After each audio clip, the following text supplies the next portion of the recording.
Hello friends, welcome to my channel Masti Ki Pathshala where you learn English better through Bengali. যেখানে তোমরা ইংরেজি শিখবে বাংলায় অনেক বেটার ভাবে। ট্রান্সলেশনের ক্লাসে তোমাদের সবাইকে আবারও ওয়েলকাম করছি। আমরা পিকেতে সরকারের বইতে ট্রান্সলেশনের যে এক্সারসাইজগুলো দেওয়া আছে সেইগুলো সলভ করছি। আজকেও তোমাদের জন্য তেমনই একটি এক্সারসাইজ নিয়ে এসেছি। আই হোপ ট্রান্সলেশনের আগে যে ভিডিওগুলো আমি বানিয়েছি সেই ভিডিওগুলো তোমরা দেখছো, তোমরা বাড়িতে প্র্যাকটিস করছো। তোমাদের প্র্যাকটিস করতে, তোমাদের বুঝতে কোথাও কোনো প্রবলেম হলে অবশ্যই তোমরা আমাকে কমেন্টে লিখে জানাবে। আজকে পিকেতে সরকারের বই থেকে এক্সারসাইজ নাম্বার 18 আমরা সলভ করব। খুব পরিচিত একটি গল্প, ছোটবেলায় আমরা সবাই সেই রাখাল বালকের গল্পটি শুনেছিলাম। আজকের ট্রান্সলেশনে সেই গল্পটাই রাখা হয়েছে। শুরু করছি আজকের ট্রান্সলেশন। প্রথমে যে প্যাসেজটি দেওয়া আছে সেই প্যাসেজটি আমরা একবার পড়ব, তার বাংলা মানে ভালো করে বোঝার চেষ্টা করব, তারপর প্রত্যেকটি লাইন আমরা বাংলা থেকে ইংলিশে ট্রান্সলেট করব। অবশেষে একদিন সত্যই বাঘ আসিয়া তাহার পালের গরু আক্রমণ করিল। তখন রাখাল নিতান্ত ব্যাকুল হইয়া বাঘ বাঘ বলিয়া উচ্চৈস্বরে বারবার চিৎকার করিতে লাগিল, কিন্তু সেদিন একটি প্রাণীও তাহার সাহায্যার্থে উপস্থিত হইল না। দেখো, এখানে যেটা বলেছি, একটি প্রাণীও তাহার সাহায্যার্থে উপস্থিত হইল না। একটি প্রাণীও মানে কিন্তু এখানে কোনো মানুষের কথাই বোঝানো হচ্ছে। সকলেই মনে করিতে লাগিল ধূর্ত রাখাল আগেকার মতো মিথ্যা চিৎকার করিতেছে। বাঘ ইচ্ছামতো পালের গরু বধ করিল এবং অবশেষে রাখালের প্রাণ সংহার করিয়া চলিয়া গেল। নির্বোধ রাখাল এই বলিয়া প্রাণ ত্যাগ করিল। মিথ্যাবাদীরা সত্য বলিলেও কেহ তাহাদিগকে বিশ্বাস করে না। গল্পটা আমরা সবাই জানি যে এই রাখাল বালক প্রত্যেক দিন মজা করার জন্য, লোকজনকে বোকা বানানোর জন্য চিৎকার করে বলতো যে আমার গরুর পালে বাঘ পড়েছে, বাঁচাও বাঁচাও। প্রত্যেক দিন লোক তাকে বাঁচানোর জন্য দৌড়ে আসতো, কিন্তু এসে দেখতো যে রাখাল বালক সবার সাথে মজা করছে, সবাইকে বোকা বানাচ্ছে। এরকমই একদিন যখন সত্যি বাঘ এলো, তখন রাখাল বালক কিন্তু চিৎকার করলেও কোনো লোকজন তাকে হেল্প করতে ছুটে এলো না। তারা সবাই ভাবলো রাখাল বালক আজকেও সবাইকে বোকা বানাচ্ছে মিথ্যে কথা বলে, এবং সত্যিই কিন্তু সেদিনকে বাঘ এসে রাখালের প্রাণ সংহার করে চলে যায়। তো রাখাল বালক এটা বুঝতে পারে যে মিথ্যেবাদীরা যদি সত্যি কথা বলে তবুও তাদেরকে কেউ বিশ্বাস করে না। সুতরাং মিথ্যা কথা বলা, লোককে ঠকানো, এটা কিন্তু একদমই উচিত কাজ নয়। তাহলে নিজেকেই কখনো না কখনো ঠকতে হয়। এবার এই প্রত্যেকটা সেন্টেন্স আমরা কি করব, বাংলা থেকে ইংলিশে ট্রান্সলেট করব। প্রথম সেন্টেন্সে বলা আছে অবশেষে একদিন সত্যই বাঘ আসিয়া তাহার পালের গরু আক্রমণ করিল। দেখো, এখানে যেটা বলছে অবশেষে একদিন সত্যই বাঘ আসিয়া, এখানে যদি আমরা একটা সেন্টেন্স শেষ হচ্ছে ধরি, বাঘ এলো এবং তাহার পালের গরু আক্রমণ করিল, এভাবে যদি সেন্টেন্সটাকে আমরা কম্পাউন্ড সেন্টেন্সে পরিণত করি তাহলেও কিন্তু খুব সুন্দরভাবে আমরা ট্রান্সলেশনটা করতে পারবো।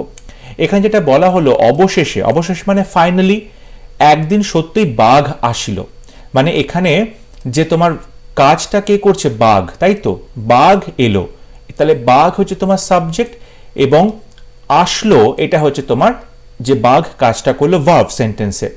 তাহলে আমরা সেন্টেন্সটা এভাবেই লিখতে পারি যে ফাইনালি, অবশেষে, একদিন, ওয়ান ডে, সত্যই, সত্যইটাকে তুমি রিয়েলি বলতে পারো, ঠিক আছে। So finally one day really a tiger came, একটা বাঘ আসলো, টাইগার কেম, এবং এর জন্য অ্যান্ড বসানো হলো, তাহার পালের গরু আক্রমণ করিল। দেখো, এখানে সাবজেক্ট তো সেই বাঘ, সুতরাং আবার নতুন করে বাঘ লেখার দরকার নেই, কিন্তু বাঘ যে কাজটা করলো সেটা হচ্ছে আক্রমণ করলো। আক্রমণ করলো, এই যে হঠাৎ করে আক্রমণ করলো মানে কি, বাঘ কি হলো, লাফিয়ে পড়লো বা ঝাঁপিয়ে পড়লো। সুতরাং সেক্ষেত্রে তুমি বলতে পারো পাউন্সড আপন। এই পাউন্সড আপন এই শব্দটার মানে হচ্ছে হঠাৎ করে আক্রমণ করা, ঝাঁপিয়ে পড়া। বাঘ যেরকম ভাবে ঝাঁপিয়ে পড়ে শিকারের ওপর, সেখানে আমরা কিন্তু পাউন্সড আপন এই কথাটা বলতে পারি। ভীষণ সুন্দর একটি শব্দ, পাউন্সড আপন, ঠিক আছে। এই ফ্রেজাল ভাবটা ভীষণ এখানে একদম অ্যাপলি ব্যবহার করা হয়েছে। তো পাউন্সড আপন কাদের উপরে আক্রমণ করলো, হিজ হার্ড অফ কাউজ, তার যে গরুর পাল বা পালের গরু যেটা রয়েছে, মানে গরুর পাল মানে গরুর যে দল তাকে আমরা হার্ড বলি। এখানে যদি ভেড়া বলা হতো বা এখানে এলিফ্যান্ট বলা হতো সেক্ষেত্রেও কিন্তু আমরা হার্ড এই শব্দটা ইউজ করতাম, HERD, হার্ড মানে হচ্ছে দল বা পাল, ঠিক আছে, হার্ড অফ কাউজ, গরুর দল বা গরুর পাল। সো সেন্টেন্সটা হলো finally one day really a tiger came and পাউন্সড upon his hard of cows. তারপর সেন্টেন্সে বলা আছে তখন রাখাল নিতান্ত ব্যাকুল হইয়া বাঘ বাঘ বলিয়া উচ্চৈস্বরে বারবার চিৎকার করিতে লাগিল। এখানে দেখো সাবজেক্ট হচ্ছে রাখাল এবং রাখাল কি করলো, এখানে রাখাল দেখো বলছে উচ্চৈস্বরে বারবার চিৎকার করিতে লাগলো। যে চিৎকার করতে লাগলো এটা কিন্তু তার ভার্ব হচ্ছে, তাহলে রাখাল যদি সাবজেক্ট হয় ভার্ব হচ্ছে চিৎকার করতে লাগলো, ঠিক আছে। তখন মানে then the cowboy, then the cowboy রাখাল বালক, এই কাউবয়টাকে তুমি দ্য শেফার্ড বয়ও বলতে পারো। সো দ্য কাউবয়ও হবে, দ্য শেফার্ড বয়ও, এই দুটোর মধ্যে যে কোনো একটা তোমরা লিখতে পারো। তাহলে রাখাল বালক দ্য কাউবয় কিংবা শেফার্ড বয় কি করলো, উচ্চৈস্বরে বারবার চিৎকার করতে লাগলো। যে চিৎকার করতে লাগলো মানে শুরু করেছিল চিৎকার করতে। সো স্টার্টেড চিৎকার করা, স্ক্রিমিং, তোমরা এখানে শাউটিংও লিখতে পারো, স্টার্টেড শাউটিং বা স্টার্টেড স্ক্রিমিং, চিৎকার করা, ঠিক আছে। এবার যেটা বলেছে উচ্চৈস্বরে মানে at the top of his voice, at the top of his voice, তার একদম তারস্বরে চিৎকার করা। Okay, at the top of his voice, এই যে ইডিয়ামটা আছে এটার মানে হচ্ছে একদম উচ্চৈস্বরে বা তারস্বরে চিৎকার করা। So at the top of his voice. তারপর বলছে বারবার, বারবার মানে রিপিটেডলি বারবার। তারপরে কি করছে বলছে ব্যাকুল হইয়া। দেখো এরপরে কিন্তু এই যে ফ্রেজগুলো আসছে সেগুলো তুমি পরপর বসিয়ে দিচ্ছ। So started screaming at the top of his voice repeatedly, ব্যাকুল হয়ে ইন আটার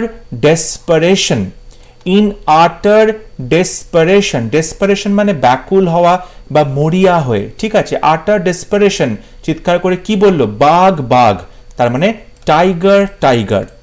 সো সেন্টেন্সটা দাঁড়ালো এরকম, then the cowboy or the shepherd boy started screaming, বারবার চিৎকার করতে লাগলো তারস্বরে বা উচ্চস্বরে, at the top of his voice, বারবার রিপিটেডলি, ব্যাকুল হইয়া, ইন আটার ডেসপারেশন, কি চিৎকার করলো, বাঘ বাঘ। So tiger.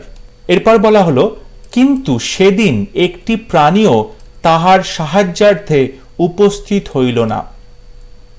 কিন্তু সেদিন, বাট অন দ্যাট ডে একটি প্রাণীও, এখানে একটি প্রাণীও হচ্ছে তোমার subject.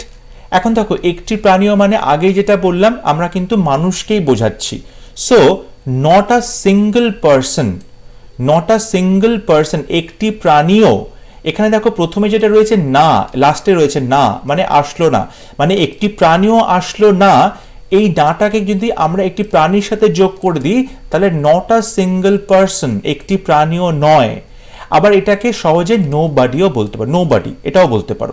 So on that day, সেই দিন, নট আ সিঙ্গল পার্সন কিংবা নোবডি উপস্থিত হলো না মানে আসলো না। সো আসলো না, তাহার সাহায্যার্থে, তাকে সাহায্য করতে মানে কি, তাকে উদ্ধার করতে। সো টু হিজ রেস্কিউ মানে উদ্ধার করতে বা সাহায্য করতে। But on that day not a single person কিংবা nobody came to his rescue.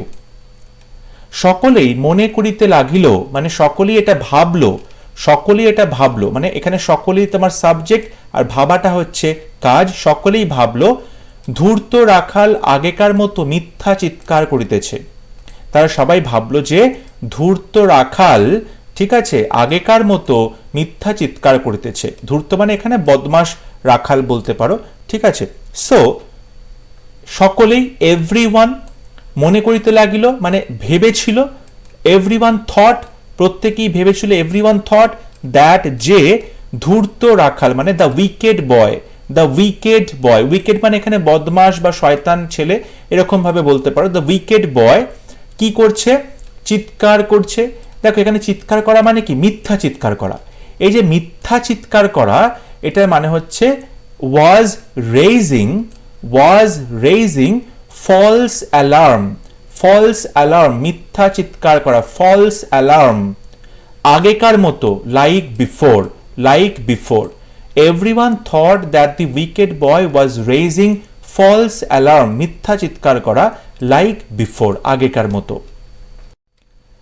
বাঘ ইচ্ছা মতো পালের গরু বধ করিল এবং অবশেষে রাখালের প্রাণ সংহার করিয়া চলিয়া গেল। আচ্ছা, প্রথমে আমরা এইটুকু পার্ট ট্রান্সলেট করি। বাঘ ইচ্ছা মতো পালের গরু বধ করিল, তাহলে বাঘ সাবজেক্ট, এখানে ভার্বটা কি, বধ করা। ঠিক আছে, বধ করা মানে কি, এখানে হত্যা করা বা মেরে ফেললো, আমরা এখানে কিল বলতে পারি। কাকে মেরে ফেললো, পালের গরুকে। তারপরে আসবে ইচ্ছা মতো। ঠিক আছে, তাহলে সেন্টেন্সটা হবে দ্য টাইগার মেরে ফেললো বা বধ করলো, কিল্ড, কাদেরকে, পালের গরুকে, দ্য হার্ড অফ কাউজ, ইচ্ছা মতো, এটার যে ইডিয়ামটা বলতে পারো, of its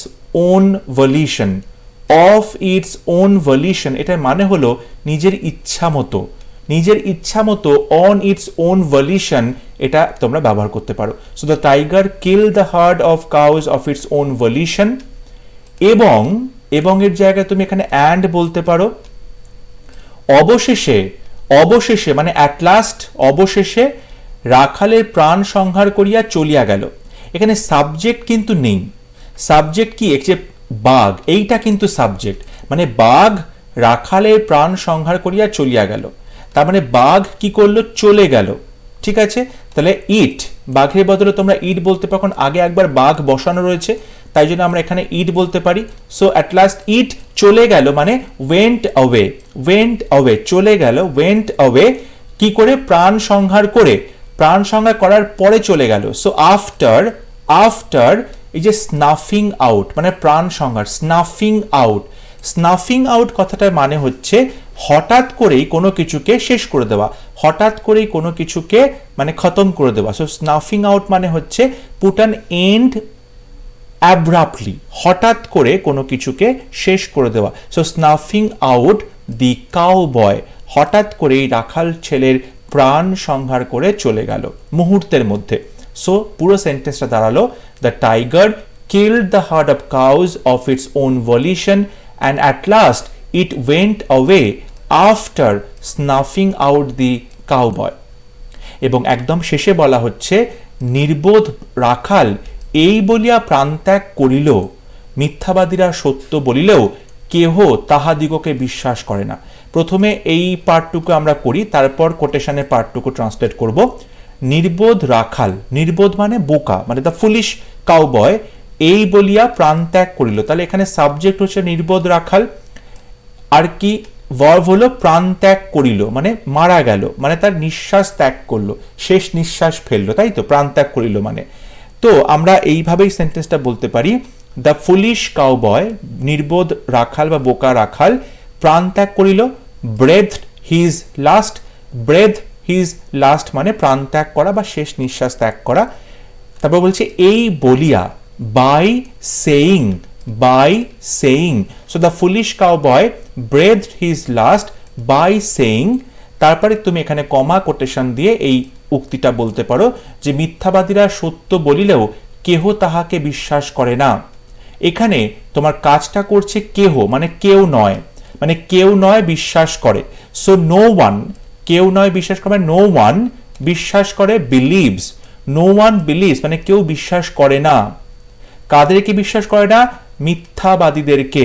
the liar, nobody believes the liar, কেউ মিথ্যাবাদীদেরকে বিশ্বাস করে না, তারা সত্যি বলিলেও, even if they tell the truth, যদিও দে টেল দ্য ট্রুথ, তারা সত্যি বললেও। এখানে দেখো দ্য লায়ার, এই যে দ্য লায়ার বলা হচ্ছে, এখানের মধ্যে দিয়ে কিন্তু সমস্ত মিথ্যাবাদীদেরকেই বোঝানো হচ্ছে, সুতরাং এখানে এস বলার দরকার নেই। সো সেন্টেন্সটা এরকম দাঁড়ালো, the foolish cowboy breathed his last by saying, নির্বোধ বালক এই বলিয়া তার প্রাণ ত্যাগ করিল, নো ওয়ান বিলিভস, কেউ বিশ্বাস করে না, দ্য লায়ার মিথ্যাবাদীদেরকে, ইভেন ইফ যদিও, দে টেল দ্য ট্রুথ, তারা সত্যি কথা বলে। আই হোপ আজকে ক্লাস তোমাদের ভালো লেগেছে, তোমরা প্রত্যেকটা সেন্টেন্সের ট্রান্সলেশন বুঝতে পেরেছো এবং তোমরা কিন্তু ট্রান্সলেশন এই প্রসেসটা, এই ট্রান্সলেশনের যে প্রসেসটা সেটা কন্টিনিউ কিন্তু তোমাদের মাথার মধ্যে চালিয়ে যাবে। তোমরা যত এটা নিয়ে ভাবনা চিন্তা করবে, যত বেশি প্র্যাকটিস করবে, বেশি মেন্টাল প্র্যাকটিস করবে, তত কিন্তু এই সেন্টেন্স স্ট্রাকচার কিভাবে ট্রান্সলেট করবে, কত ইজিলি একটা সেন্টেন্সকে বিভিন্ন পার্টে ভেঙে নিয়ে সহজ করে ট্রান্সলেট করতে পারবে, এই বিষয়টা তোমাদের কাছে তত বেশি ক্ল্যারিটি আসবে, তত বেশি পরিষ্কার হবে। যদি ভিডিও ভালো লেগে থাকে ভিডিওটি লাইক করবে, শেয়ার করবে আর অবশ্যই চ্যানেলটি সাবস্ক্রাইব করতে ভুলবে না। পরবর্তী ক্লাস নিয়ে খুব শীঘ্র দেখা হবে, ততক্ষণ সবাই ভালো থাকবে, সুস্থ থাকবে। Thank you.